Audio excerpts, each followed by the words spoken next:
Салам достор, кандайсыңар, жакшысыңарбы? Туугандар десем дагы болот, анткени эмнеге кыргыздар сураштыра келсең эле тууган чыгабыз. Ошондуктан туугандар деп жакын алгым келип турат мен сиздерге. Мен бүгүн өзүм видеомдо эмне жөнүндө айтып бермекмин. Бул тема жөнүндө тартарды аябай ойлондум да. Эмне жөнүндө тартсам, бала жөнүндө тартсамбы, же бир китепти окуп тартсамбы деп аябай ойлондум. Анан ойлонуп менин подружкам сурады да, "Тахмина кантип тандагансың? Кантип билсе болот?" депчи. Анан мен ошого балким ушинтип кеңеш күтүп издеген кыздар болсо, ошолорго аз да болсо салым өзүмдөн эле алыс кетпестен башыман өткөргөн тема жөнүндө айтып бергим келет. Бул көбүнчө кыздарга кеңеш, кыздарга өзгөчө кеңеш десем болот, анткени кыздардын темасы дейин, турмушка чыгуучу кыздарга кеңеш деп бүгүн тема коймокчумун. Эмнелерге көңүл буруш керек, эмнелерди кылыш керек, жөн эле сүйдүм күйдүм болуп чыгып кетиш керекпи, же ата энеси тапкан балага турмушка чыгыш керекпи, же сүйүүбүздү издеп жүрөбүзбү деген ошол суроолорго айтып берүүчү нерсем үчкө бөлүнөт. Биринчиси, мен кандай адамды каалайм? Негизи эле сиз турмушка чыгып атканда кандай адамды каалайсыз? Кандай болуш керек? Сиздин кулк мүнөзүңүз кандай? Жана ошолго айтат го, үй бүлө, жубайлар, жолдоштор же болбосо бири-бирин толуктап турат депчи. Андыктан сиздин мүнөзүңүз, кулк мүнөзүңүз кандай, сизге кандай адам керек, же сиз кандай адамдарды жактырасыз деген анализ жүргүзгөндө сиз кандай адамдар менен достошосуз жана кандай адамдарды каалайсыз. Ошондон эле анализ жүргүзүп карасаңыздар болот.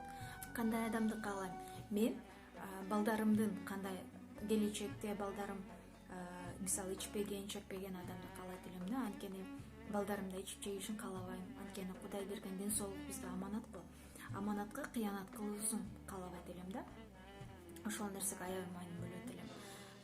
Ошол адамды издейт элем. Анан ошентип жүргөнүмдө бир эжем айтканда, "Тахмина" деген, "Сен кандай чөйрөдө болсоң, ошондой адамдар сага туш келет" деген да. Анан башкаларга "Сен мындай кызыкпа, ойлонбо" деген да. Анан мен да таң калгам, анткени ал ошол учурда мен ата энем турмушка чык деп аябай кыйнап жүрүшкөндө, башыма түшкөндө аябай кыйын эмес, просто ал да бир сыноо да. Мен кандай адамды каалайм? Пайгамбар саллаллаху алейхи вассалам айткан экен, турмуш курарда жолдошуңарды же жубайыңарды 4 нерсеге карап турмушка чыккыла деген экен. Биз кыздардын темасына алайлы, турмушка чыккыла деген экен. Алар эмне? Биринчиси мал мүлкүнө, экинчиси акылдуулугуна, үчүнчүсү келбетине, төртүнчүсү болсо ыйманына карап турмуш кургула деген экен. Андан соң ушулардын ичинен дагы дейт да, эң басымдуу бөлүгү силер издеген нерсе бул ыйманы болсун дейт да. Эмне үчүн ыйман? Анткени менин оюм боюнча адам ыймандуу болсо, Кудайдан корксо, эң биринчи сиздин көзүңүзгө чөп салбайт, жалган сүйлөбөйт, башка нерсе кылганда дагы сизден корккондугу үчүн же ата энесинен корккондугу үчүн эмес, Кудай бар экен, Кудайдан корккондугу үчүн бул нерселерди жасабайт да. Ошон үчүн сиздерге кеңешим, ыйманына караңыздар. Албетте сулуулук, келбет, мал мүлкү деле керектүү, бирок Аллах ыйманды ар кимге бербейт экен да. Мал мүлктү ар кимге бериши мүмкүн экен. Андыктан ошол ыйманды берген такыла жакшы инсаныңарды табууңарды каалайм. Экинчиси, эмнелерге көңүл бурушум керек ошол адамдагы? Мен айтар элем, ошол сиз тааныган адам же сиз турмуш кургуучу инсан эң негизгиси ата энесине кандай мамиле жасайт? Апасын сыйлайбы, атасын сыйлайбы? Апасын сыйлаган адам аялын дагы, карындашын да сыйлайт. Апасы бул аял заты. Демек, апасын сыйлап атабы? Бул жалпы аял затпы? Аял затын сыйласа, сени дагы сыйлайт, кызыңы дагы сыйлайт, баарын сыйлайт да. Мен 1-2 ай айтып бергим келип турат силерге. Бир келин турмушка чыгат экен да. Анан жолдошу менен, кайненелери менен чай ичип отурса, жолдошу баарын астына жолдуруп, нандарын деле, анан тамактарын деле жакшысын ага жолдуруп же деп ошентип турат экен да. Анан кийин жеп отурса, бир маалда апасына айтат экен, "Апа, болду, турбайсызбы, отура бересизби?" деп айтат экен апасына. Анан апасы да капаланып калат экен. Чай ичип бүткөндөн кыз жыйнап бөлмөсүнө кирет экен. Анан жолдошу дагы кирсе, анан "Мен талагымды бериңиз" дейт экен. "Эмне үчүн?" дейт экен. "Эмне болду? Мен сага бир нерсе жамандык кылдымбы? Эмне кылдым? Же бир нерсени туура эмес айттымбы?" деп айтат экен. Ошонткени талагымды бериңиз дейт экен. сен себебин айт, эмне үчүн деп айтат экен да. Бала да таң калат экен, эмне үчүн мен биринчиден туура эмес кылдымбы деп кайра сураса, алманын сабагына алма түшөт дейт экен да. Мен балдарымдын сизге окшошун каалабайм. Менин балдарым менин сизге окшоп сыйлабастык кылышын каалабайм дейт экен да. Анан ошентип талагын алып кетет экен. Арадан 2-3 жыл өткөндөн кийин жакшы ыймандуу өзү күткөн жакшы инсанга турмушка чыгат экен да. Турмушка чыгып, ал инсан менен бактылуу болуп 10 балалуу болушат экен. Ажыга жөнөтөбүз дегенде, жок, мен келиндерим менен бирге барам дейт экен да. Келиндерим менен бирге барам деп, балдары болсо бул аялдын эле апасынын эле ажыга бара турган акчасын топтогон да. Андан соң булар дагы акчасын топтоп, келиндери менен баардык ажыга кетип, жана кербендердин да эң сонуна апасын отургузуп ошентип алып кетип атса, бир бала кара кишини төө менен сүйлөп кетиптир да. Анан эмне болду, эмне кылыптыр, сурагылачы деп ошентип сураса, айылдын шаардын четинде айыл бар экен да, карлар жашаган. Ошол жака таштаганы кетип атыптыр, ал атасы экен дейт экен.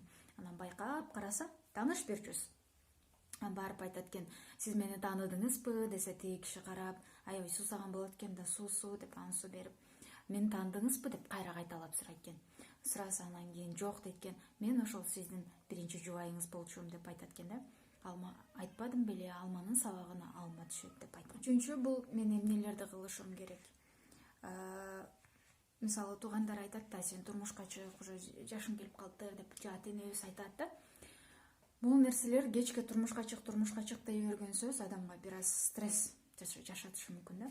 Курбум айтты эле, баары эле турмушка чык, качан турмушка чыгасың деген сөз мага качан өлөсүң дегендей ушунчалык оор болуп калды дейт. Аны ойлоно бергенден көрө, сиз тамак жасаганды үйрөнүңүз, түрлөнүп башка тамактарды жасаңыз, бир нерселерди тиккенди үйрөнүңүз, балким буюрса келечекте балдарыңызга бир нерсе тигип беретирсиз. Ошол нерселерди карашыңыз керек да. Анан эң негизгиси айтып кетүүчү нерсе, аябай маанилүү болгон нерсе, бул дуа. Кудайдан жалбарыңыз, Аллахым мага ушундай инсан бер, мындай инсан бер депчи. Анткени тагдырыбызда инсанды алмаштыра албашыбыз мүмкүн экен, бирок анын кулк мүнөзүн, характерин өзгөртө алат экенбиз да. Албетте ал кандай жол менен? Аллахтан сурашыбыз керек, Кудайдан сурашыбыз керек. Ошол менин бүгүнкү айтып берүүчү нерселерим ушулар. Ушул тема көбүнчө менден сурашат. Тахмина кантип тандадың, өмүрлүк жолдошуңчу эмне кылдың депчи. Ошондуктан мен сиздерге ушул нерселерди сунуш кылат элем. Подписаться этиңиздер, делерге кошуп мен да реклама кылып коеюн. Комментарий жазыңыздар, анткени сиздер дагы кандай темаларды күтөсүздөр, кандай темаларды айтып беришимди каалайсыздар. Ошолор фидбек алайын, Анда аман болуңуздар. Көрүшкөнгө чейин.